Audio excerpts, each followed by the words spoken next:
तोहरा राजा जी के दिलावा टूट जाई, तोहरा राजा जी के दिलावा टूट जाई, तोहरा पिया जी के दिलावा टूट जाई, तोहरा राजा जी के दिलावा टूट जाई। हमारा बाबू नहीं खोली, बाबू नहीं खोली, बाबू नहीं खोली,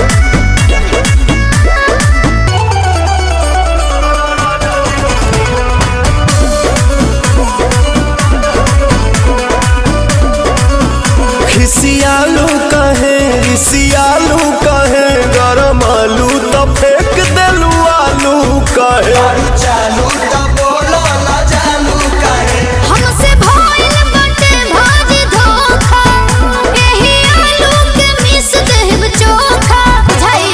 देबू नहीं खाए तका बोला हम कमाए चितर कूट जाए, अरे दिल कूट खाए हैं? दिल कूट खाए। अच्छा तोहरा राजा जी के दिलावा टूट जाई, तोहरा राजा जी के दिलावा टूट जाई, तोहरा बोलमू के दिलावा